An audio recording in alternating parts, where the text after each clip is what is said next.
नमस्कार विद्यार्थी मित्रांनो, स्वागत आहे तुमचं आपल्या स्टडी टाइम या यूट्यूब चॅनलमध्ये। आज आपण इयत्ता 7वीचा मराठी विषयाचा पेपर पाहणार आहोत। संकलित मूल्यमापन म्हणजेच द्वितीय सत्र परीक्षा यासाठी हा पेपर आहे।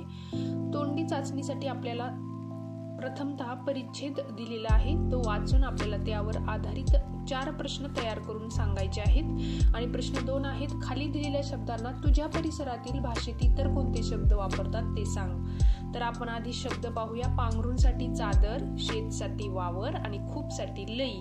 आणि येथे तुम्हाला 4 प्रश्नही दिलेले आहेत। आता पुढचा प्रश्न पाहणार आहोत आपण। इयत्ता 7वीच्या पाठ्यपुस्तकातील तुला आवडणारी एक कविता, हे आपल्याला तोंडी चाचणीसाठी दिलेले प्रश्न आहे, ते व्यवस्थित वाचून त्याचा सराव करा। नंतर आता आपल्याला लेखी चाचणीसाठी प्रश्न दिलेले आहेत, ते पाहूया। खालील परिच्छेद वाच व त्या खाली दिलेल्या प्रश्नांची उत्तरे लिहा। 4 मार्कांसाठीचा हा पॅसेज आहे आणि त्यावरील प्रश्न पाहूया। दिलेले विधान योग्य की अयोग्य ते लिहा। चित्र काढल्याने मनाला समाधान, आनंद मिळतो, योग्य। कागदावर चित्र काढताना आकारबद्ध रेखाटन महत्त्वाचे नसते, हे अयोग्य आहे। पुढे आपल्याला विधान दिलेलं आहे आणि या विधानाशी तू सहमत आहेस का, सहमत असशील तर का, किंवा असहमत असशील तर का, ते सकारण लिहायचं आहे आणि या प्रश्नाचं उत्तर आपण दिलेलं आहे। पुढचा प्रश्न पाहूया। खालील चित्र पहा व चित्राचे वर्णन तुझ्या शब्दात लिही। येथे तुम्हाला वर्णन दिलेलं आहे, तुम्ही तुमच्या शब्दात त्याचं उत्तर लिहिलं तरी चालेल। प्रश्न 7 आहे, खालील चित्र पहा व चित्रातील कलेविषयी तुझ्या शब्दात 6 ते 7 वाक्यात वर्णन कर। तर हे चित्र कशाचं आहे याचं वर्णन तुम्हाला इथे दिलेलं आहे। हे चित्र कोरीव बांधकामाचे आहे। यामध्ये दगडांमध्ये अतिशय सुंदर असे चित्र कोरलेले आहे। या चित्रावरून आपल्याला पूर्वीच्या काळी कोरण्याची कला किती सुंदर होती याची माहिती मिळते। आणि कोणार्क येथील सूर्य मंदिरात परिसरात अशा प्रकारचे नक्षीकाम आहे। अशा प्रकारे आपण वर्णन करू शकता। प्रश्न 8 आहे, दिलेल्या सूचनेनुसार लेखन कर। तुझ्या परिसरातील निसर्ग सौंदर्य वाढवण्यासाठी तू काय करशील? 2 मुद्दे, झाडे लावीन व स्वच्छता ठेवीन। वसंत ऋतूत निसर्गामध्ये होणारे कोणतेही 2 बदल आपल्याला लिहायचे आहे। झाडांना पालवी फुटते आणि कोकिळ गाऊ लागतो। 2-2 मार्कासाठी प्रश्न आपल्याला दिलेले आहेत। पुढे आपल्याला कवितेचे वाचन कर व त्यावर आधारित प्रश्नांची उत्तरे लिही। 5 मार्कांसाठी ही कविता आहे, व्यवस्थित वाचून घ्यायची आहे।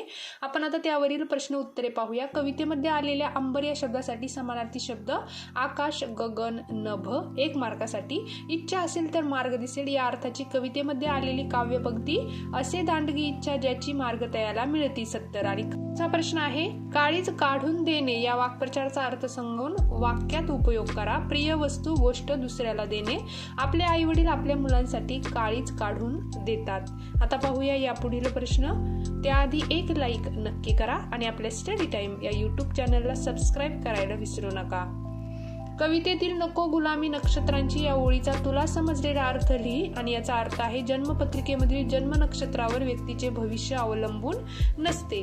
पुढे आपल्याला परिच्छेद वाचून प्रश्नांची उत्तरे लिहायची आहे। 5 मार्कांसाठीचा हा प्रश्न आहे। परिच्छेद व्यवस्थित वाचून घ्या। आपण त्यावरील प्रश्न आणि उत्तरे पाहूया।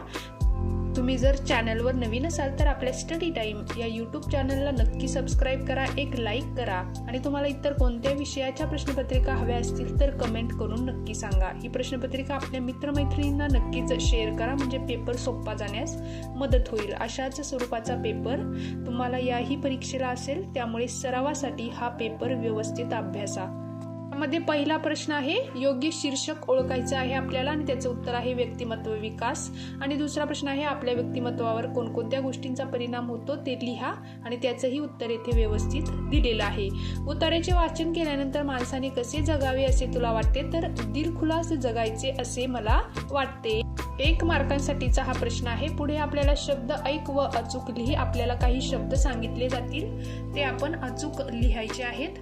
7 गुणांसाठीचा हा प्रश्न 11 आहे। त्यामधील पुढचा प्रश्न पाहूया। आपल्याला सैनिकांची मुलाखत घेण्यासाठी काही प्रश्न तयार करायचे आहे। 5 मार्कांसाठी 5 अशा प्रकारे आपल्याला हे प्रश्न दिलेले आहेत। तुम्ही इतर प्रश्न तयार करून लिहिले तरी चालतील। आता पाहूया पुढचा प्रश्न, त्याआधी एक लाईक नक्की करा। प्रश्न 13 आहे, परिसरातील अस्वच्छता या समस्येच्या निराकरणासाठी कोणते उपाय योजता येतील? 5 मार्कांसाठीचा हा प्रश्न आहे, त्यामुळे उत्तर व्यवस्थित लिहायचं आहे।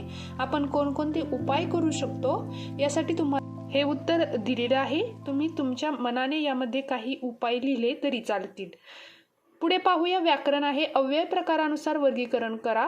कंसात काही शब्द दिलेले आहेत, त्याचा प्रकार ओळखून आपल्याला हा तक्ता पूर्ण करायचा आहे. 2 मार्कासाठीचा हा प्रश्न आहे आणि पुढील वाक्याचे केवळ वाक्यात रूपांतर करायचं आहे. त्याचंही उत्तर तुम्हाला दिलेलं आहे. आता पाहूया, योग्य विरामचिन्हांचा योग्य ठिकाणी वापर करून वाक्य पुन्हा लिहायचं आहे. त्याचं उत्तर व्यवस्थित पहा. अशा प्रकारे आपण इयत्ता 7वीची मराठी विषयाची प्रश्नपत्रिका पाहिली. परत भेटू अशाच नवीन व्हिडिओमध्ये. तोपर्यंत एक लाईक नक्की करा आणि कमेंट करायला विसरू नका.